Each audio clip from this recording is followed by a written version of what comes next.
Bismillahirrahmanirrahim. Assalamualaikum warahmatullahi wabarakatuh.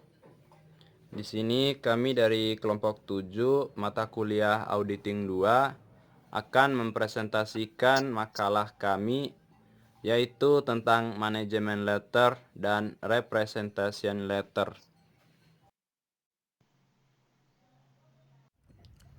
Untuk yang pertama yaitu pengertian manajemen letter.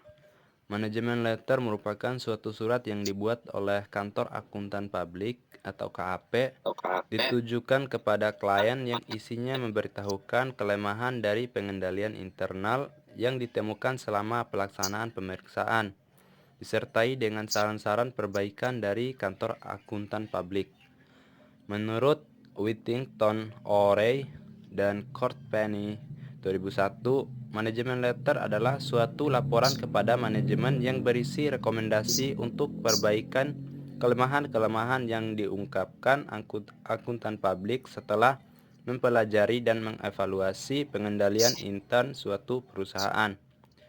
Di samping untuk menyampaikan informasi-informasi yang bermanfaat kepada manajemen, manajemen letter juga membantu membatasi tanggung jawab akuntan publik seandainya di kemudian hari kelemahan pengendalian internal mengakibatkan kerugian bagi perusahaan.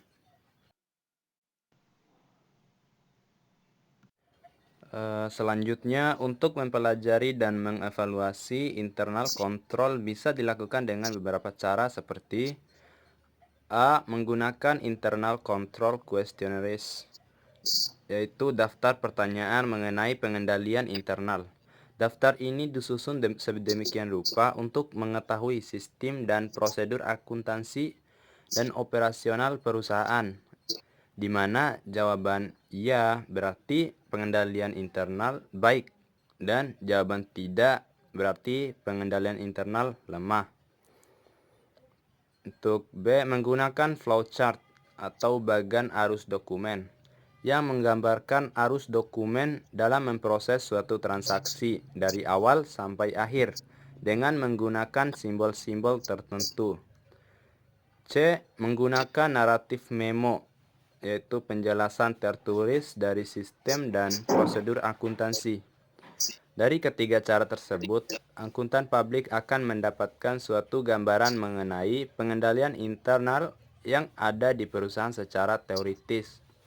Hal tersebut masih harus dibuktikan lebih lanjut dengan melakukan compliance test atau tes ketaatan untuk mengetahui apakah transaksi-transaksi perusahaan diproses sesuai dengan sistem dan prosedur akuntansi yang dijelaskan dalam internal control questionnaires, flowchart, dan naratif memo.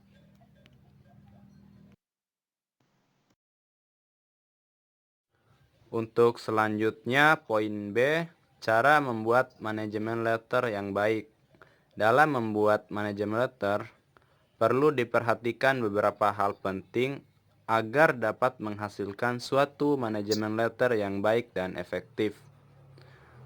Hal-hal yang perlu diperhatikan tersebut antara lain A. Manajemen letter harus tepat waktu atau timely, sehingga perusahaan masih sempat melakukan perbaikan-perbaikan dalam pengendalian internal.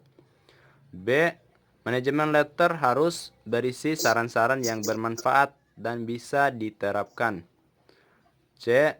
Komentar dan saran-saran dalam manajemen letter tidak boleh merupakan suatu yang surprise. Untuk itu, sebelumnya konsep manajemen letter harus didiskusikan terlebih dahulu dengan manajemen perusahaan. D. Manajemen letter harus ditulis dengan menggunakan bahasa yang baik, halus, dan tidak menyinggung perasaan orang lain. E. Kelemahan dan saran yang diberikan bisa diurut berdasarkan urutan-urutan pos neraca dan manajemen dan perlu penanganan secepat mungkin. F. Saran-saran yang diberikan harus sesuai dengan kondisi bisnis perusahaan dan harus menunjukkan kemauan baik kantor akuntan publik. Untuk selanjutnya, poin C, manfaat manajemen letter. Yang pertama, manfaat untuk klien. Manfaat pertama untuk klien yaitu dapat mengetahui kelemahan-kelemahan yang terdapat dalam pengendalian internal perusahaannya. Terus, manfaat yang kedua, dalam mengambil tindakan-tindakan perbaikan untuk mengatasi kelemahan-kelemahan tersebut berdasarkan saran-saran yang diberikan dalam manajemen letter, sehingga bisa mengurangi kemungkinan terjadinya kesalahan dan kecurangan di dalam perusahaan. Untuk yang kedua, manfaat manajemen letter untuk kantor akuntan publik. Manfaat yang pertama yaitu menjadikan nama kantor akuntan publik menjadi bertambah baik. Karena di samping laporan pemeriksaan akuntansi juga memberikan manajemen letter yang sangat bermanfaat bagi perusahaan. Terus manfaat yang kedua, jika manajemen perusahaan puas, tentunya akan menyarankan kepada teman-teman bisnisnya untuk memakai jasa kantor akuntan publik tersebut. Manfaat yang ketiga, jika teman-teman bisnis tersebut tertarik, tentunya akan menambah jumlah klien atau customer kantor akuntan publik. Terus yang ketiga, manfaat manajemen letter untuk staf kantor akuntan publik atau anggota.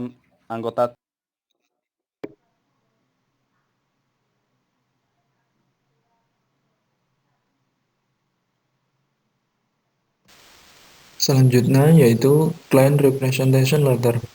Dalam suatu general audit, akuntan publik pada akhir pemeriksaannya harus mengeluarkan laporan akuntan publik yang terdiri dari pendapatan auditor mengenai kewajaran laporan keuangan klien dan laporan keuangan yang telah diaudit. Namun, sebelum laporan audit diserahkan kepada klien, auditor harus meminta Client Representation Letter terlebih dahulu. Tanggal yang tertera pada Client Representation Letter ini harus sama dengan tanggal selesainya pemeriksaan lapangan dan tanggal laporan akuntan publik.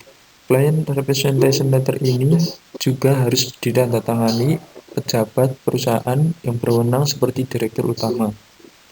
Manfaat Client Representation Letter bagi KAP sangat besar sekali. Terlebih jika terjadi kasus antara akuntan publik dan klien dalam proses audit berlangsung. Apalagi jika kasus tersebut sampai ke ranah hukum, maka Client Representation Letter ini dapat menjadi alat bukti yang sah bagi akuntan publik. Pengertian Client Representation Letter sendiri adalah surat yang dibuat oleh klien dan ditujukan kepada KAP yang di dalamnya berisi pernyataan mengenai beberapa hal penting seperti berikut. Yang pertama, manajemen harus bertanggung jawab terhadap kewajaran penyajian laporan keuangan perusahaan sesuai dengan prinsip akuntansi. Yang kedua, semua data baik catatan akuntansi seperti jurnal, general ledger, hingga laporan posisi keuangan, dan juga catatan non-akuntansi seperti notulen, rapat direksi, akta perusahaan, dan SOP yang diperlukan dalam pencatatan audit seluruhnya diperlihatkan kepada auditor.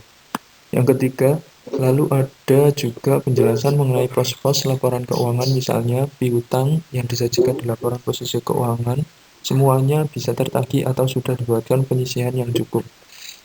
Lalu aset tetap yang tercantum di laporan posisi keuangan, semuanya milik perusahaan dan dicatat berdasarkan harga perolehannya. Lalu utang yang tercantum di laporan posisi keuangan betul-betul merupakan liabilitas perusahaan. Yang keempat, dalam Client Representation Letter juga dapat menyatakan ada atau tidaknya aset perusahaan yang dijadikan jaminan atas kredit yang diperoleh dari bank. Yang kelima, menyatakan ada atau tidaknya transaksi-transaksi hubungan istimewa dengan perusahaan induk atau subsidiari. Misalnya, untuk transaksi pembelian atau penjualan, maka harus dinyatakan bahwa transaksi tersebut dilakukan dengan harga pasar yang wajar. Institut Akuntan Publik Indonesia atau IAPI menyatakan dalam Standar Profesional Akuntansi Publik PSA nomor 17 bahwa Client Representation Letter umumnya meliputi hal-hal sebagai berikut. Yang pertama, tersedianya catatan keuangan dan data yang berkaitan. Yang kedua, tidak terdapat kesalahan dalam laporan keuangan dan transaksi yang tidak tercatat. Yang ketiga, informasi mengenai transaksi antar pihak yang mempunyai hubungan istimewa. Yang keempat, ketidakberesan yang melibatkan karyawan dan manajemen. Yang kelima, pengungkapan saldo kompensasi atau perjanjian yang menyangkut pembatasan terhadap saldo kas dan pengungkapan line of credit. Yang keenam, hak atas aset, hak gadai atas aset, dan aset yang dijaminkan dengan adanya perjanjian untuk membeli kembali aset yang sebelumnya dijual. Yang ketujuh, rugi dari komitmen pembelian untuk jumlah persediaan yang melebihi kebutuhan atau pada harga di atas harga pasar. Yang kedelapan, terakhir, yaitu liabilitas lain dan laba atau rugi bersyarat yang harus diungkapkan. Sekian presentasi dari kelompok kami. Mohon maaf jika ada kesalahan tutur kata. Terima kasih. Wassalamualaikum warahmatullahi wabarakatuh.